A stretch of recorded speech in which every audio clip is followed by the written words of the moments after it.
Hi, in this lecture, we will move to another topic, the project walls, windows, and doors. In the previous section, we learned that the heat gain through walls can be found by the equation Q equal UACLTD. And we learned that the U value, the overall heat transfer coefficient, is equal to the inverse of the wall resistance. And the resistance can be found by dividing the wall layer thickness by the layer thermal conductivity, the K value. First of all, I will go to Revit. As we learned before, press on Tab key to select the wall. If you cannot select the wall, then activate the selection of links and selection of bend elements if you bend the architectural model. Then select the wall, click on Edit Type, click on Edit Structure. As you can see, on this exterior side, we have layer of stone with thickness equal to 102 millimeter. Then we have insulation with thickness equals to 50 millimeter.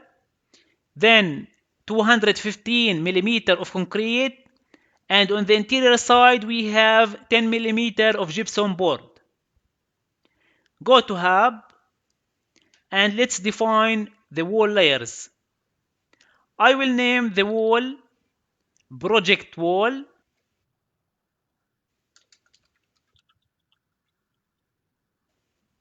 The surface color is medium. It's not black nor white. It's gray, so I will choose medium. As you can see, here we have the layers from inside to outside. This is the first layer, the inside surface resistance, which is the air layer. And here we have the R value. We don't change this value. Then we have the gypsum board layer. The thickness as per architectural file is 10. And here we have the thermal resistance square meter Kelvin watt. So we need to convert the 10. I will divide it by 1000 to convert it to meter, and I will divide it by the thermal conductivity to find the R value. What is the thermal conductivity of the gypsum board? I will go to this table. As you can see, here we have the gypsum board thermal conductivity. I will share these tables in this lecture resources so you can download them. So the thermal conductivity of the gypsum boards is 0.17, so I will divide this value by 0.17. This is the thermal conductivity, thermal resistance of the gypsum board. So here I will type 0.058. The next layer we have concrete 215, so I will go to Hub and here I will type concrete and the thickness 215, and we need to divide the 0.215 over the thermal conductivity of the concrete. I will go to the tables. As you can see here we have concrete, regular and reinforced. Light concrete, I will choose this value 1.75, so I will divide it by 1.75.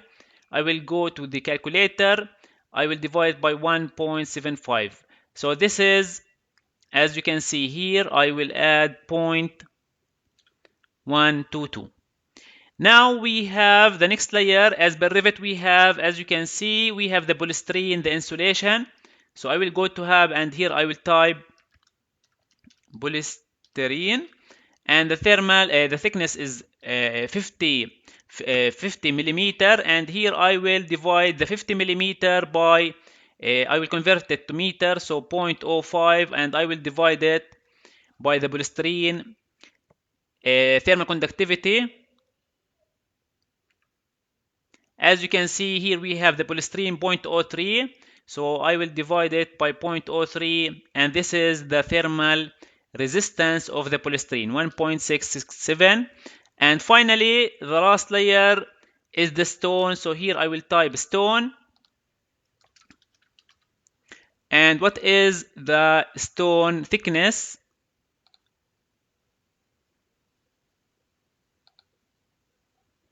One hundred two, and here we need to add the thermal resistance, so 0.102 I will divide by the thermal conductivity of the stone. As you can see here, we have the stone. I will consider the stones that we have in the project as hard stone 2.2. So I will divide it by 2.2, and here I will add 0.04. Now, as you can see, Hub calculated the overall U value, the overall heat transfer coefficient. Now I will click on OK. Now, if you go to the project wall, as you can see, we have saved the information. If you are working on a project, you can check these walls. If you have the same wall, you can use the predefined walls from Hub. So we defined the wall. Now, after defining the wall, I will go to the space. I will go to G01, retail 01, and I will go to walls. And from here, I will choose the wall that we defined, the project wall.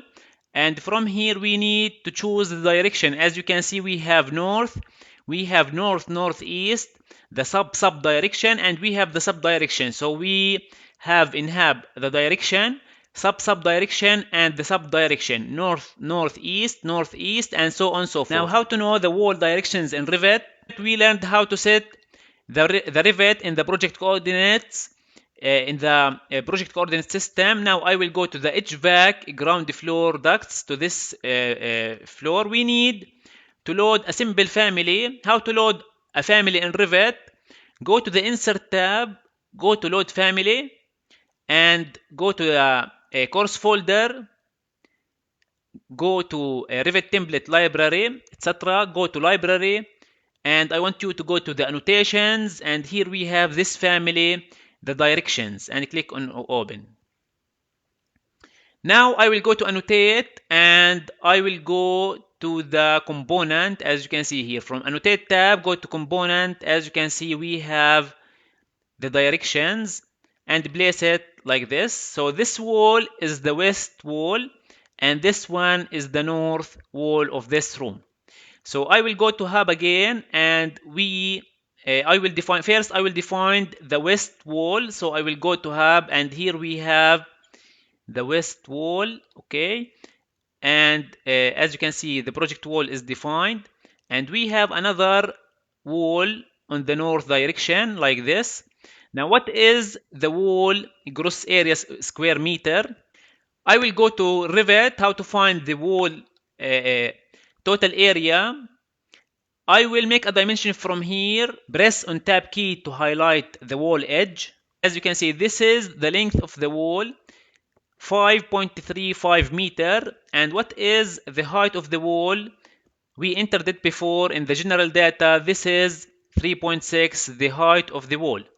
So I'm going to multiply 3.55, the height of the wall, and I will multiply it by 3.55 by, I will multiply it by the wall length, which is 5.35, equal around 19 square meter. So I will go to Hub, and here I will add 19. Okay, and now let's find the north wall.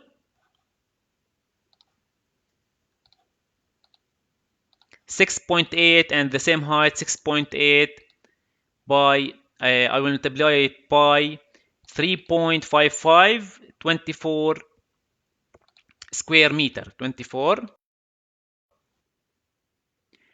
On this wall, we have a window. Let's define the window on Hub. First of all, we need to go to Revit, and I will create a section over here to check the window dimensions. Right click, go to View. As you can see, the wall height is, the window height is 1.64 millimeter, and the window width is 1320 millimeter. Now let's define this window on Hub. This window is on the west wall, so I will go to Hub. I will click on Close, and I will go to the west, and as you can see here, activate the west wall. And now I will go to create a new window.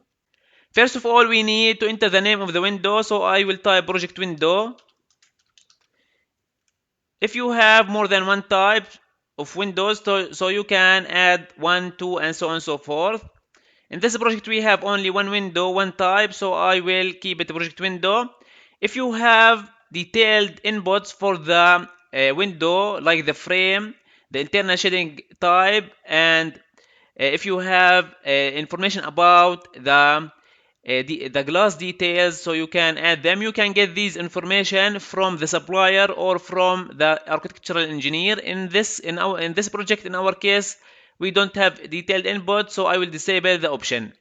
The height in meter 1.64 and the width in meter 1.32 from Revit, as you can see. For overall U value, the overall heat transfer coefficient, if you have anything from the architectural or from the supplier of the window, you can add it. If you don't, then you can keep it as it is, the default value, and the same for overall shade coefficient. I have these tables for the shading coefficient, if they are using shutters or whatever. As you can see here, shading coefficient for glass windows with interior shading.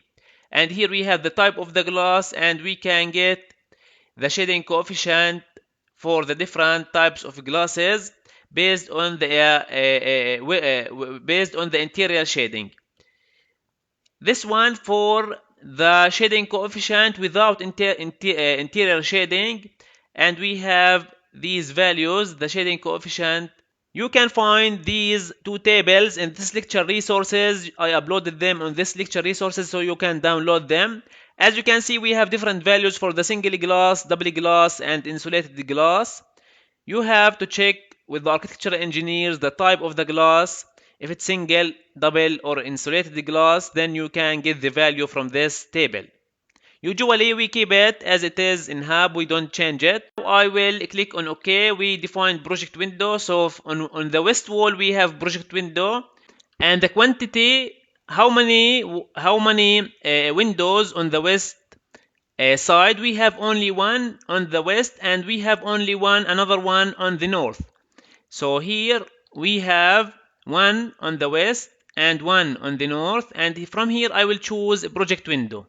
So we have for window 1 quantity, we have one on the west and one on the north, and both of them with the same type, project window. Then we have shade 1 and shade 2. If they are using shading in the project like shutters, you can define them from here.